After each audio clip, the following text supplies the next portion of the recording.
Hey everybody, it's Mr. Nordhausen coming to you live from the home studio. I'm repping my baseball gear today. I'm a big Mets fan, so let's go Mets, LGM baby. And since baseball's shut down this season because of the COVID-19 crisis here, I can say that we've made it into the middle of May and the Mets are still undefeated this year. So yeah, let's go Mets. Anyway, I got a mallet solo for you today. It's called Clownin Around by Mr. Thomas A. Brown. It is a NYSSMA, New York State School Music Association, Level 2 solo. It can be performed on glockenspiel, xylophone. You could do it on a marimba upper register as well if you'd like to do that. But generally, if you're working on level 2 type of literature, you're probably a younger student, elementary age, perhaps maybe into junior high, and you probably have a glockenspiel at your disposal at your house. Glockenspiel is just the technical term for the bells. Everybody calls them the bells. But the orchestral bells or the glockenspiel would be an excellent choice for you to perform this on today, and that's what I'm going to do.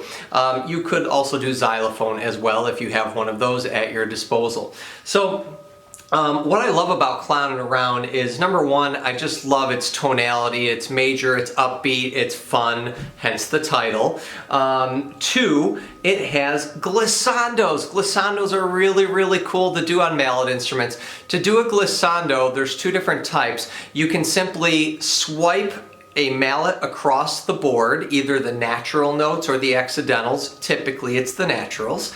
And then at the end of your sliding up or sliding down your glissando, you strike the note that is ending. So here we have an open-ended glissando. See, it does not start on a note. It's just the line going to a top G. So you're gonna swipe the board from the low end of the naturals up the board to the higher notes, and then with your right hand you will strike the G. I'll show you that in just a minute, okay? Now, other types of glissandos, however, have a specific starting pitch and ending pitch. With those type of glissandos, you would strike the starting pitch with your right hand, slide glissando with the left hand, and then strike the ending pitch with your right hand. So it would be, I'll put this down for a second, it'd be strike, swipe, strike, all in one motion. Just like that, okay? With the sound effects and everything. It makes it a lot more fun. So anyway, we've got some cool glissandos that happen here, and here, and here, and here, and here. They're all over the place. There's another one. So it'll be a great piece of music for you to work on that, that technique. Other than that, it's fairly repetitive, which makes it easy to learn. Again, it's fun, it's melodic, so it kind of gets stuck in your ear. It's a fun little piece. It's not too fast. Quarter note is allegro 120-ish, so your standard march tempo. If you ever need to get 120 tempo stuck in your head, ready to go, and you don't have a metronome available, you've got two options for you. If you're near a clock that has a second hand, well then just double the second hand, because the second hand moves at 60 beats per minute, right? Because how many times does it click around the clock in 1 minute? 60 times. So a second hand of a clock is 60 beats per minute. So watch the clock's second hand and double that, you'd have 120. The other thing you can do is sing a standard march in your head like anything John Philip Sousa, you know, just bum bum ba-dum bum bum ba-da-da-da-dum bum bum ba-da-dum bum bum ba-da-dum bum. There's your 120 E, okay? Marches are typically around 120. So if you can sing a march in your head like Stars and Stripes Forever, you'll have 120 stuck in your head and ready to go. So that's what the tempo is here. I'll do two videos. One video will have, and this one primarily, will be the slower version to learn it and practice along with. Then we'll do the performance video, which will be up to that tempo there. We do also have a repeat with a first and second ending. Let's make sure we do that. And lastly, here at 22, we have double stops. You're going to be hitting your left hand on Ds, a lot of Ds.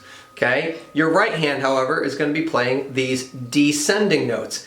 E, D, C, B, A. D, C, B, A, G. Okay, so we're going to be going down those notes there. So your right hand's moving down the board, your left hand's just staying at the D, but they're hitting at the same time, double stop. So that's a pretty cool thing that you're going to do as well. And then there's some dynamics to mind as well, which are hard to do on a glockenspiel, but try your best. So let's get to it. Let's play some Clownin Around. Now, before we get to our performance of Clownin Around, I would also like to show you that glissando technique that we talked about. So these glissandos are open-ended.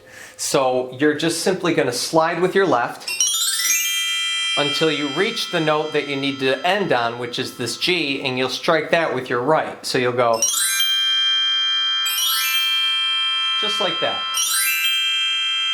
Okay? Now, if the glissando has a specific starting and ending note, let's say G as an octave, right? You would strike right, swipe left, strike right.